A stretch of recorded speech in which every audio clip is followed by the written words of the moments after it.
6 months later. Divorcing my husband was a huge mistake. This one is long, but worth it for everyone to read. If I could give anyone a piece of advice for divorce, it would be to not do it under normal circumstances. If your spouse is beating you or threatening you or your children, then of course get out and fast. In my case there was no abuse. We were together for 8 years, that was mostly good, and we have 4 kids. Right around 5 years I got a promotion at work, and I got it in my head that my ex was dragging me down, or at least holding me back from more success and a better life. We never had a lot of money, but with my promotion I was now making more than he was. I started working longer hours, and at the same time his hours were cut, so he was at home more. I really began to resent him because he was home and because he got to spend time with our kids. Most nights when I got home they were already getting ready for bed, if not already sleeping. After a few months of my new job, it was clear to me that things were not going well at home without me there. Some nights the dishes weren't done when I got home, or the kids hadn't eaten, or whatever else I could think of to be mad at him about. It really didn't matter.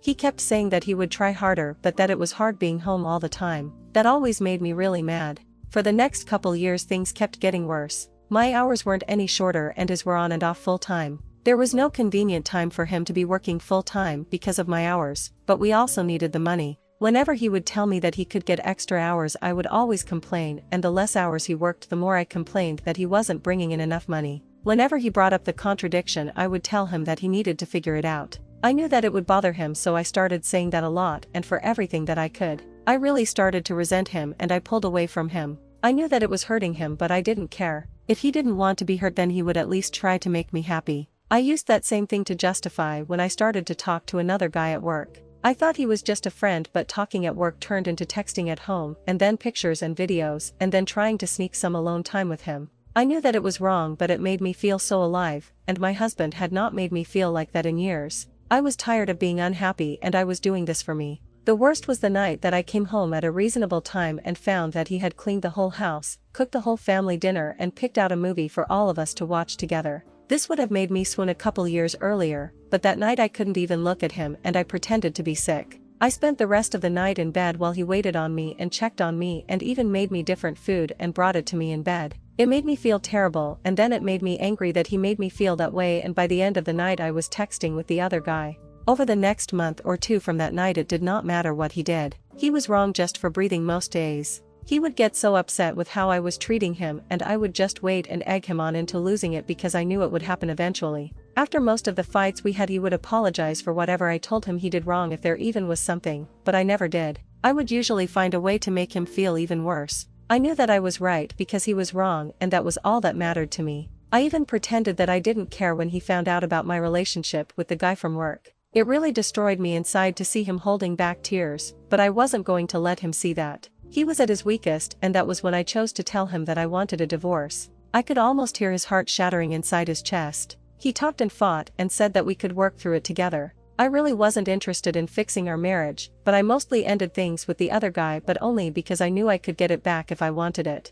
I could see that he was trying, and occasionally I would let him know, but for the most part I kept being a huge bitch to him for any and all reasons that I could think of. I'm not sure how much more the man could have done to make me happy besides finding a job that paid enough for me to not have to work at all. He said that he was looking, but looking and finding are two different things. It was around this time that I discovered this group and a few others. I started posting things about him, from my perspective only, and I got so much positive feedback for how I was feeling that I knew I was right. The more I posted, the more validation that I got. It wasn't just me who knew that XH wasn't worth keeping around. I had the whole internet telling me how terrible he is. I started saying awful things to him and even outright ignoring him. I was so confident with mine and everyone else's opinion that I contacted a lawyer and within a couple weeks had filed for divorce. I continued to use this site and a couple others to validate my feelings and for encouragement to go through with it, and finally it was done. It went pretty smoothly. XH didn't ask for much besides to not get divorced and to try to work it all out.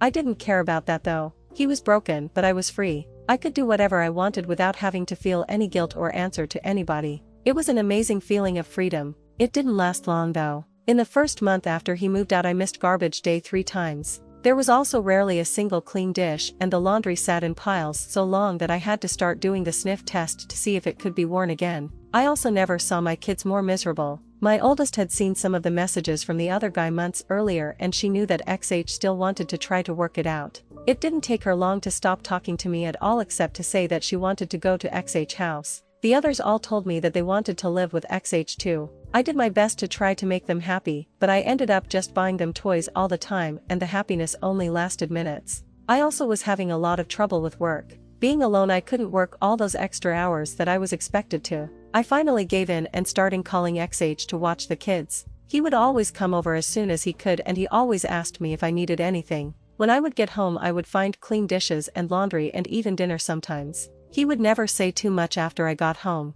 He would just say to call him if I needed anything and leave. One night he took out the garbage and brought it to the curb because it was garbage night and I forgot again. He always looked so sad when it was time to go. Finally, after a couple months, my friends convinced me to go out on a date. It was for dinner and a movie and I was excited and hopeful, but at dinner I started getting a feeling of overwhelming guilt. It got so bad that I ended up not even going to the movie. A week and about 1,000,000 tears later, I was on a therapist's couch. I told her everything that had happened, starting with the promotion that I got at work. She did not agree with me or with any of the encouragement to divorce that I got. I ended up in her office 2 and sometimes 3 times a week, and the more that I talked to prove that I was right, the more that I started to see how wrong I was. It was truly heartbreaking. I don't know if I cried as much in my whole life as I did in the first month in her office. After about $2,000 of therapy sessions, I learned that my XH had his faults, but I figured out that mine were so much worse. I did so many awful things and said awful things that I wouldn't want to be with me, but he did.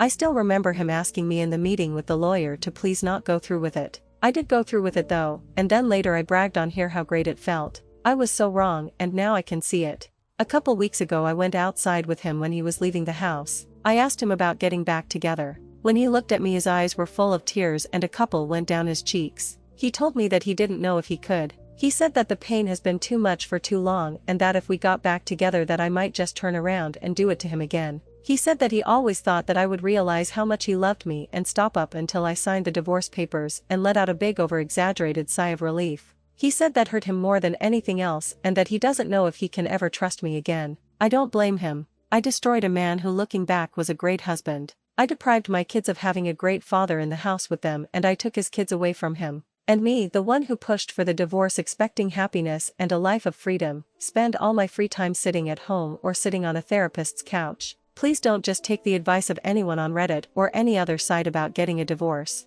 If your marriage is bad, look at yourself first and see if you can make changes. This is advice for men and women. Getting divorced is not fun. Being divorced is not fun. And seeing your husband broken and your children never happy because of your actions is the most painful experience that I can imagine. I wish all of you well and hope that you will give your marriages a second chance.